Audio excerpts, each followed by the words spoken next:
Hello guys, hello, good morning, guten Morgen. Ayan, update lang, nag-hibernate lang. Pero eto na nga, ayan na yung matagal naming pinakahihintay.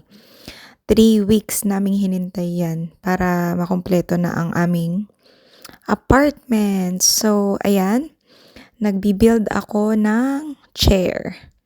Yan ang aming chair. Actually, dalawa yung choices ko. May una akong gusto pero yung first na choice ko is hindi available and matagal din siyang hintayin. And talagang tinry namin siyang upuan bago namin bilhin. Tinignan namin kung ano yung mas komportable.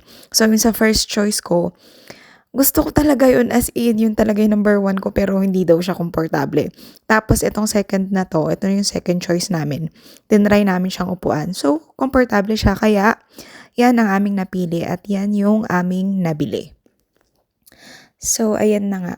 Nakakatuwang mag-build. First time ko talagang mag-build ng ganyan. Kasi first time ko naman dito sa Germany na lahat talaga ginagawa. Ikaw talaga lahat ang gagawa niyan. Wala kang katulong, walang magbi-build sa'yo.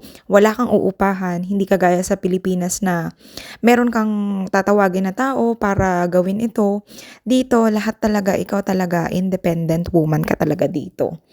So, ayan na nga. O, di ba? Matatapos ko na yan. One chair. And then, actually, 4 lang yung binili namin. Kasi, yung dining table na nabili namin, pwede siyang i-extend. Pwede namang pang 6, animan naman na, ano yun, 6 chairs siya. Pwede, yeah. 6 chairs. Pero 4 lang yung binili namin. Pagka hindi siya extended, 4 lang ang kasya. Pero actually, kaya naman ng 6. Kaya yung dati naming chair na white, actually nilalagay namin yun. So, pwede din talagang pang-animan. At ayan na nga, pangalawa ko na yan. Pangalawang build na. So, nakakatuwa talaga. Tsaka, basta gusto ko yung mga yan. Nag-enjoy ako. Actually, na-enjoy ko siyang gawin. Kahit yung mga cabinets namin dito, tinutulungan ko siya. Pati yung, di ba nga yung sa una naming video, yung bed, inassemble namin yon. Tapos nag-assemble din kami ng cabinets. And then, nag-assemble kami ng shoe rack. Tapos, ano pa ba yung mga inassemble namin? Ako din nag-assemble ng mga side tables namin sa bedside tables. So, ako din nag-assemble nun. So, ayan, hinahayaan niya naman ako kasi madali lang naman yan, hindi naman kailangan hindi naman sobrang hirap yan. Ang mahirap dyan yung table. So, actually, yung table hindi ko ginawa. Yung table siya ang gumawa. Pero, nag-assist pa din naman ako. Tinulungan ko pa din siya.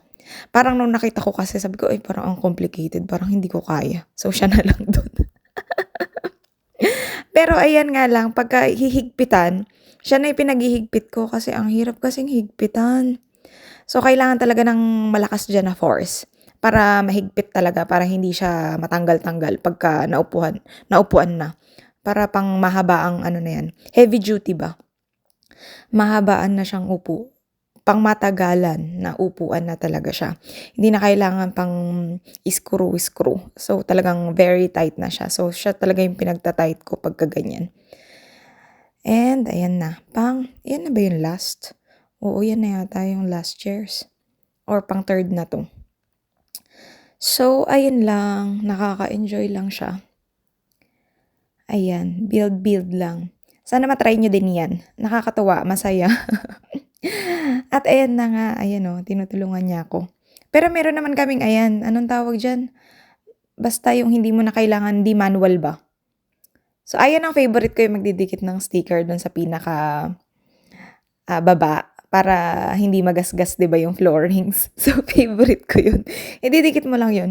Itatap-tap mo lang yun dyan sa mga sa dulo ng paa ng chair. Nakakatuwa lang. Yun ang gustong-gusto ko. Kahit dun sa tables din, ako din naglagay dun. Tuwang-tuwa lang ako dyan. Basta yan. Enjoy lang. Na-enjoy ko lang yan. Gusto kong magganyan. So, baka next time, charot. In another career, maging tayo, tagagawa, cabinet maker, charot. Hindi, joke lang. So, ayan na. Pang-4 na pala yan. Yan na talaga, promise. Yan na yung last. So, tapos na. Ayan, o, di ba? Nag-aayos na kami, inayos na namin, oh, 'di ba? At ayan, tinry ko nga yung table na yan, pero sumakit ang aking ulo, so hindi ko siya tinapos. Guys, update, dumating na ang aming table, dining set. Dining set. Ayan ang aming chair. Dining chair, yan. At, ayun, ginagawa na ang aming dining table. Ang hirap buuin. Ay, ito madali lang to. Ako nagbuo nito. I'm so proud of myself.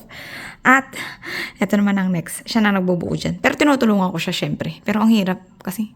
Pero okay lang. Kaya caring-caring naman. So, iyan ang aming salas with dining table slash.